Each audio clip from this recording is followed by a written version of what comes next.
Yo quiero hablar de algo tan simple que es fundamental para alcanzar la salvación.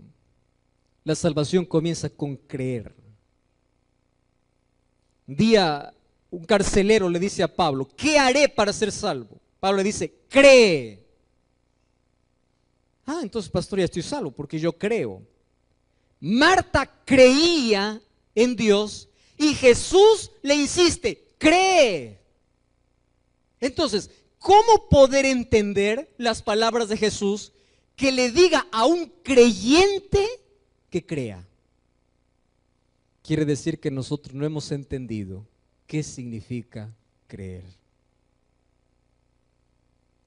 Jesús está hablando con un creyente, con alguien que creía en Dios, que creía en la resurrección, que creía en Jesús. Y le insiste: tú tienes que creer. Y mira, en toda la Biblia nos cuenta los hechos más asombrosos de Dios con una finalidad: que tú y yo podamos creer. La Biblia nos invita a creer. ¿Y qué cosa es creer? Y para eso se resume en una palabra tan importante que tiene tanto poder, la palabra fe. Fe es creer. La Biblia dice: el justo por fe vivirá. La experiencia del justo es una experiencia de fe. Hebreos 11:6 dice: sin fe es imposible agradar a Dios. Imposible. ¿Qué cosa es imposible? No hay medio, no hay modo. Si tú no tienes fe, no puedes agradar a Dios. ¿Qué cosa es fe? Hay lindos conceptos de fe. Fe, según Hebreos 11, es creer en lo que no se ve. Otro concepto lindo de fe es la respuesta humana ante la iniciativa divina. Dios te ofrece su gracia y el hecho de que tú recibas esa gracia se llama fe. Mas, ¿qué cosa es fe? Si la Biblia hace un énfasis tan especial en creer, en tener fe, entonces nosotros tenemos que aprender a creer. Y el versículo 40, Jesús le dice a Marta: ¿no te he dicho que si crees verás la gloria de Dios? Queridos, el mundo nos ha enseñado la siguiente frase: ver para creer. La Biblia nos enseña creer para ver. No necesitas ver para creer, necesitas creer para ver. Y eso es fe. Ahora, ¿cuál es el concepto que nosotros tenemos de fe? Hay algunos que toman el texto de Jesús cuando dice: si ustedes tienen fe como un grano de mostaza, dicen a este monte, levántese, se levante, o traspásate al mar, se traspasará, porque para aquel que tiene fe, todo le es posible. ¿Ustedes creen esa promesa? Amén. Levante la mano aquel que cree. Muy bien. ¿Y qué significa todo? Todo es todo, ¿verdad? No hay nada que excluya. Y hay algunos que toman ese texto y lo colocan en un contexto diferente. Y aquí voy a tocar en un tema muy delicado. Quiero que presten atención. ¿Está bien? Présteme toda la atención aquí. Escúchame allí con atención. Lo que voy a decir ahora es tan importante. Hay muchos que creen que la fe es un recurso para obligar a Dios a hacer lo que yo quiero.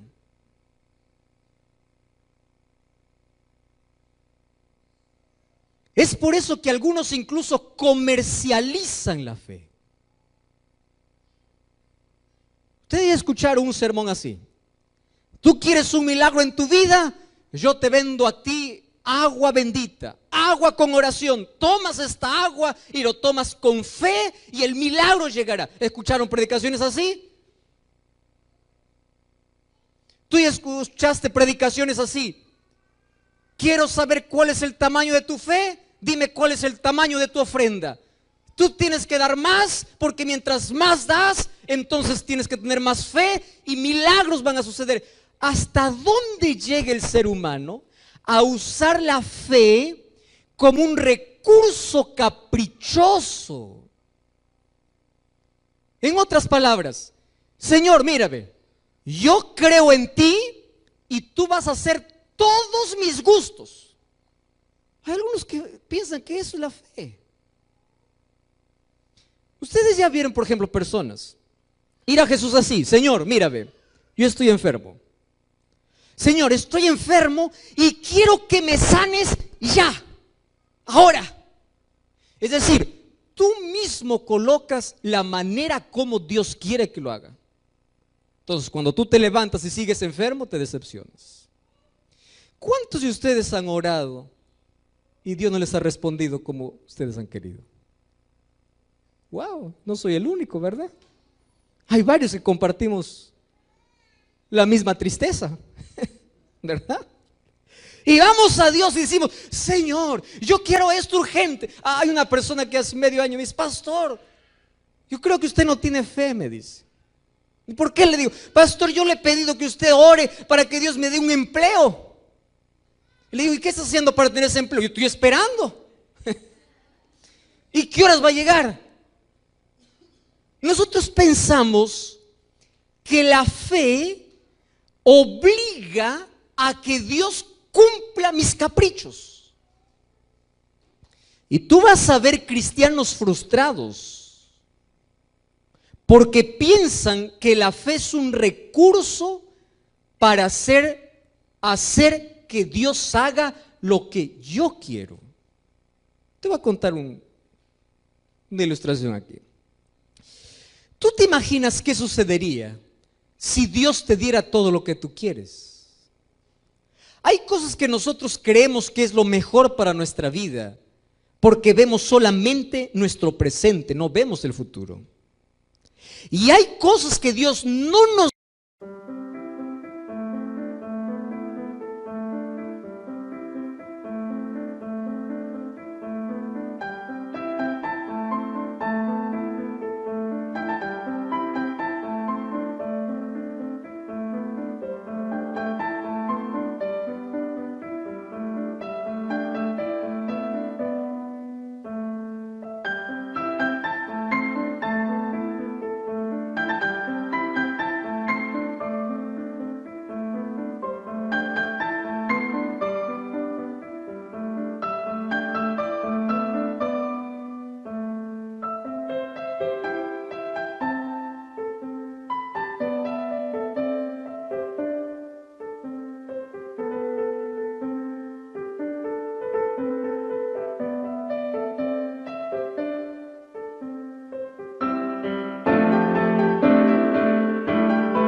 va a dar ahora porque sabe que no es el momento y nos va a dar después. Hay otras cosas que Dios va a decir: no, yo no te voy a dar, porque lo que tú crees que te hace bien en sí no te hace bien, te hace mal.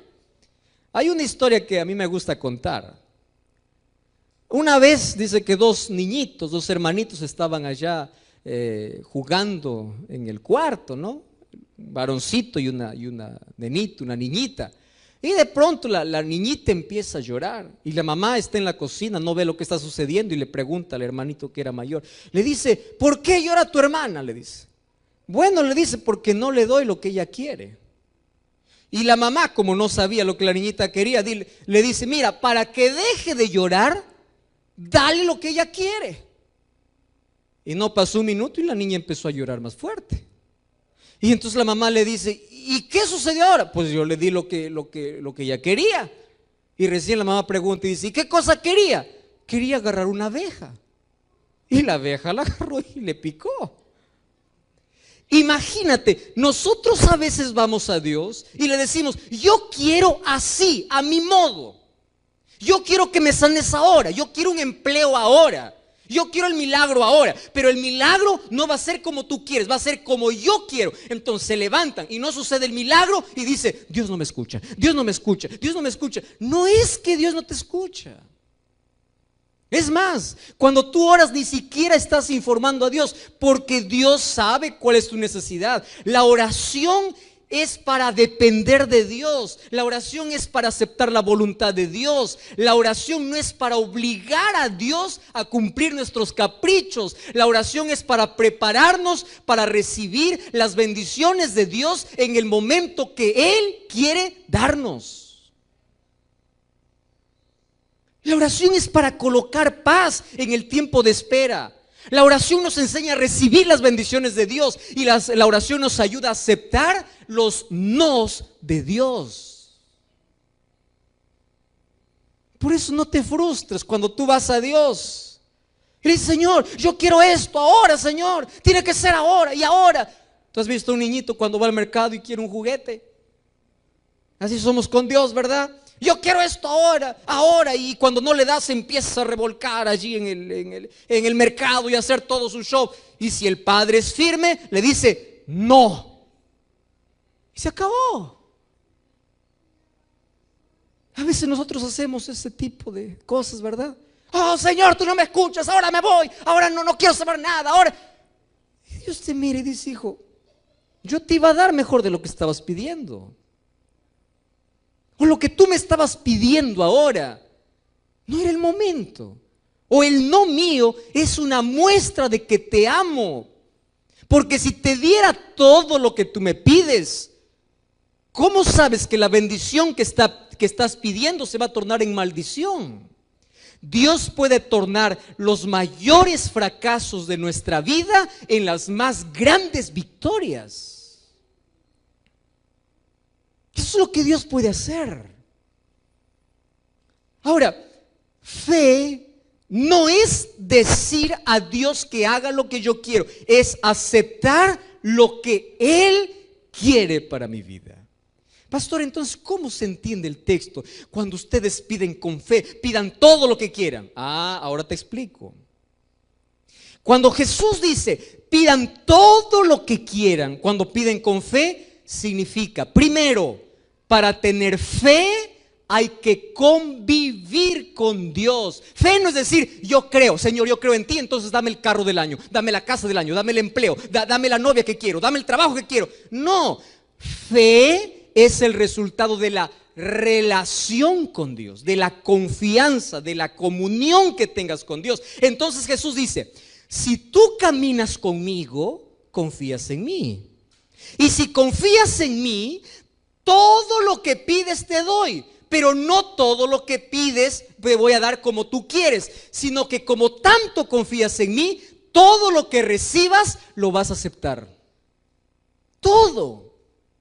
Porque vas a saber que viene de mí. Y ese todo de Dios significa que mientras más caminamos con Dios, nuestros pedidos cambian. Antes solamente pedías cosas materiales. Yo me sorprendo que hay tanta gente que incluso va a Dios a decirle: Señor, mata a fulano de tal que odio. Hay gente así. Hay gente que usa a Dios como cobrador. Señor, fulano de tal me debe, cóbrale por favor, ¿verdad? Y los seres humanos hemos aprendido a pedir. Entonces cuando nos levantamos, Dios no responde y dice: no, Dios no me escucha, Dios no me escucha. No es que Dios no te escuche. Cuando Jesús dice: todo lo que pidieres será dado, quiere decir que cuando caminas con Dios, hasta tus pedidos cambian, porque tus pedidos se tornan más espirituales que materiales. Si quieres ver la gloria de Dios, tienes que creer. Tienes que tener fe. Y fe es algo que te mueve a la acción. Fe no se limita solo a creer, a tener un conocimiento, decir: Dios existe. No. Santiago 2:19 dice así: el diablo también cree. Ahora yo te voy a decir una cosa. Hace tiempo yo leí una frase que me estremeció y decía: el ateísmo es tan extraño en la existencia humana que ni siquiera el diablo ha llegado a ese nivel. Porque el diablo es creyente. Santiago 2:19 dice que el diablo cree y tiembla.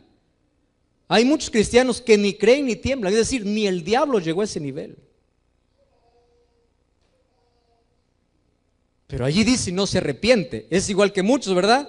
Creen en Dios, pero no se arrepienten. ¿Qué tipo de fe es esa? ¿Qué cosa es fe, queridos?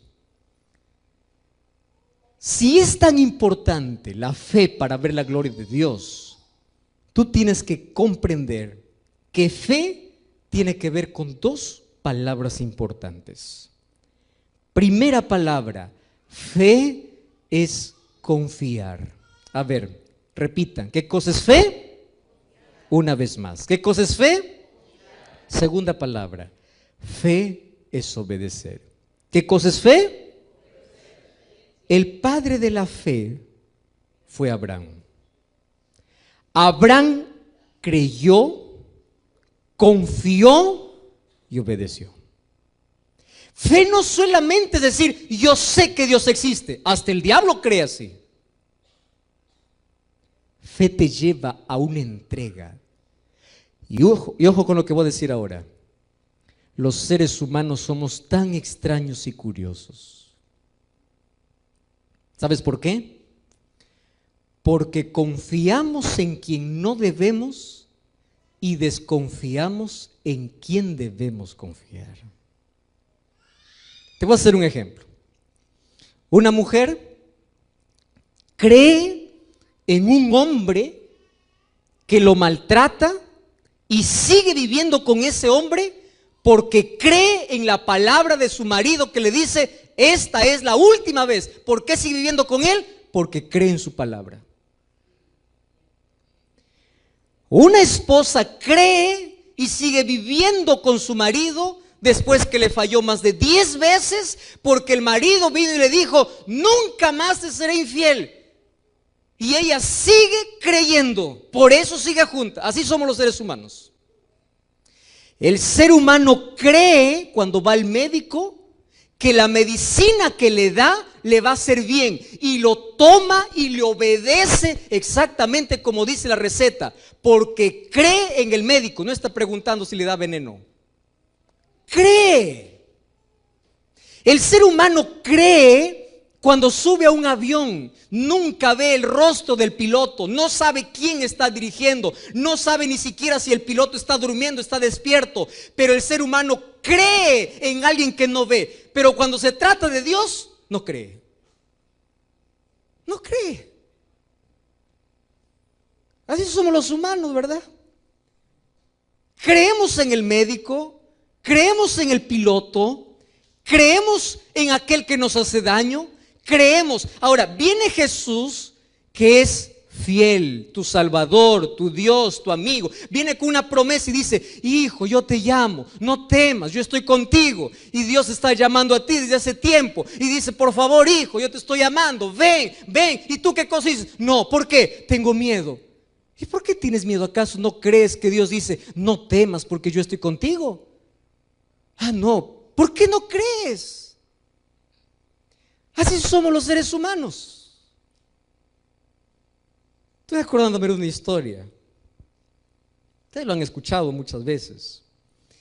De un malabarista que en una cuerda cruzaba de un extremo a otro, un tremendo abismo, en solamente una cuerda. Y aquí de este lado había un grupo de personas que cuando veía este malabarista, algunos de curiosos, ¿verdad? A ver qué hora se cae, qué hora se cae. Y este comenzó allí en la cuerda a sostenerse, tenía tanto equilibrio que empezó a paso avanzar, paso a paso avanzar, paso a paso avanzar. Y toda la gente cada vez se le paraba la respiración, o ya entrecortada la respiración, porque no sabía si iba a llegar, hasta que dio el pie, puso el pie en el suelo firme y toda la gente empezó a aplaudir. Y había otro grupo de gente esperando al otro lado diciendo: wow, qué impresionante. Entonces el malabarista se acercó a uno y le dice: ¿tú crees que yo puedo volver nuevamente en la cuerda hacia el otro lado? ¿Qué cosa creen que él respondió? Claro, yo sí creo, porque yo ya te vi cruzar de nuevo, lo haces con más experiencia. Yo sí creo. Y le dice: ¿tú realmente crees que yo puedo volver? Le dice: sí creo. Entonces le dice: si tú crees, súbete a mi hombro y vamos juntos. Ah, no, le dijo, ahí sí no me voy. Yo creo que tú puedes cruzar, pero subirme en tu hombro, eso no. Así sucede nuestra fe con Dios, ¿o no? Tú dices: yo creo en Dios, amén, aleluya, Dios existe, creo. Y Jesús te dice: ¿tú crees en mí? Y tú dices: sí, Señor, yo creo, yo creo. Entonces Jesús dice: si tú crees, súbete en mi hombro. Súbete. ¿Y cuál es la respuesta que hace el ser humano? Ah, no, Señor, subir a tu hombro no. Fe, confiar, obedecer. La fe te mueve a la acción. La fe hace las cosas posibles porque tú confías en Dios. Fe es confiar en la voluntad de Dios. Fe es obedecer. Fe es saber que Dios nunca te va a traicionar, nunca te va a fallar. ¿Y qué sucede cuando tú tienes fe? La fe te lleva a una entrega completa a Dios. Por eso, tú no me digas que tienes fe si no te has entregado a Dios. Porque ¿cuál es la demostración de fe? Fíjate una cosa. ¿Por qué una pareja de novios se casa? ¿Tú ya escuchaste a alguien decir: yo me caso para ser feliz o para ser infeliz? Nadie se casa para eso. Cuando una pareja se conoce, empiezan allí a conocer sus gustos, empiezan a ver sus semejanzas, sus diferencias, empiezan allí a noviar, a salir, empiezan a conocerse, y llega un momento en que dicen: mira, yo confío en ti, y porque confío en ti, yo decido vivir contigo. Vamos a vivir juntos, ¿verdad? Nadie va a convivir con alguien que desconfía. En otras palabras, ¿qué cosa estás diciendo a ese joven o a esa señorita? Yo tengo fe en ti. Yo creo en ti. Y porque yo creo en ti, yo decido vivir contigo. Lo mismo sucede con Dios. Tú empiezas a conocer a Dios mediante la Biblia. Y cuando conoces a Dios, llega un momento en que tú dices: Señor, te conozco, que yo quiero vivir contigo. Y Jesús viene y dice: está bien, quiero vivir contigo, vamos a casarnos. Y ese matrimonio, ¿cómo se llama? Bautismo. Y cuando te bautizas, tú empiezas a declarar públicamente para todos de que tú confías, de que tú crees y que tú decides entregar tu vida a Jesús y que tú decides vivir con Él porque confías en sus promesas. Pero si tú tienes miedo de ir a la presencia de Dios, tienes miedo de entregar la vida a Dios, tú estás diciendo, no creo. Porque aquel que cree, se entrega. Aquel que cree, se rinde. Aquel que cree, toma el remedio. Aquel que cree, sube al avión. Aquel que cree, está dispuesto a colocar su vida porque cree. Ahora te pregunto, ¿tú crees en Dios? Levante la mano a aquellos que creen. Amén. Ahora te hago la segunda pregunta. ¿Crees a tal punto de colocar tu vida en Dios? Levante la mano. ¡Qué lindo! Entonces hago la pregunta, ¿quién se sube en el hombro entonces? Tú no puedes decir yo creo en Dios a la distancia. Dios dice, tú crees. Yo ya visité tanta gente que estudia la Biblia, sabe de la oración, sabe de la iglesia, sabe quién es un cristiano. Yo les voy a decir algo con tanto cariño, queridos. Ser cristiano es la mayor elección que puedes tener en la vida. Te voy a decir por qué. Ser cristiano representa tener calidad de vida. Cuando una persona entrega su vida a Cristo, Dios eleva el patrón moral, físico, mental y espiritual del ser humano. Dios nunca te llama para el fracaso. Dios te llama para ser el mejor esposo, el mejor hijo, el mejor ser humano. Dios no te llama para el fracaso, Dios te llama para la victoria. Dios te llama para el cielo. Y cuando el ser humano desprecia la invitación de Dios, tú pierdes. Porque Dios sigue siendo Dios. Tú no le quitas poder a Dios cuando dices yo no acepto a Dios. Pero quien pierdes eres tú. Pierdes la vida, pierdes la paz, pierdes la esperanza, pierdes calidad de vida. Un cristiano, ¿sabes por qué puede vivir mejor? Porque tiene principios de salud. Un cristiano, ¿sabes por qué tiene mejores relaciones? Porque tiene principios morales. Un cristiano, ¿sabes por qué puede dormir bien? Porque tiene paz. Un cristiano, ¿sabes por qué no se desespera ante los problemas? Porque tiene esperanza. Un cristiano, ¿sabes por qué no se hunde por más que haya tormentas en la vida? Porque hay un Dios que lo sostiene. Entonces te pregunto, si hay tantas ventajas de ser cristiano, ¿por qué la gente no quiere ser cristiana? Porque no cree en lo que Dios puede hacer.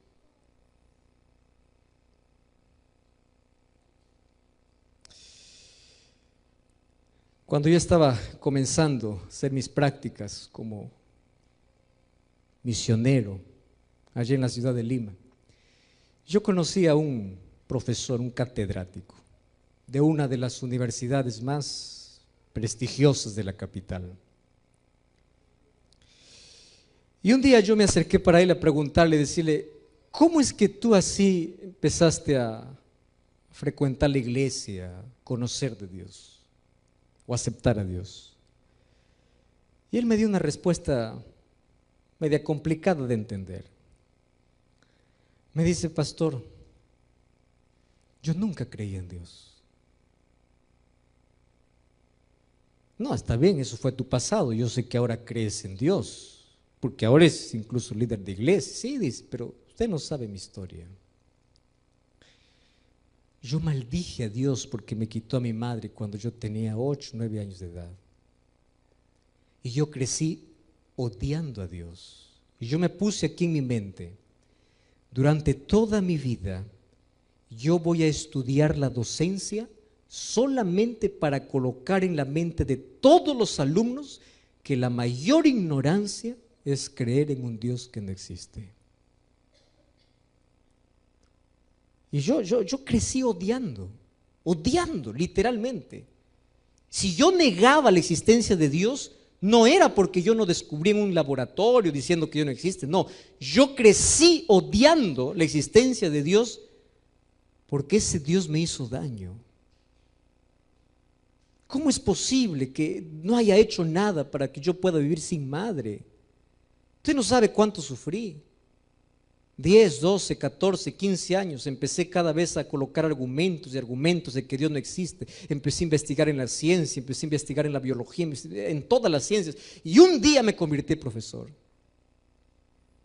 Entonces, cuando yo me convertí profesor, mi primera clase para todos mis alumnos siempre era: no quiero un creyente en este salón.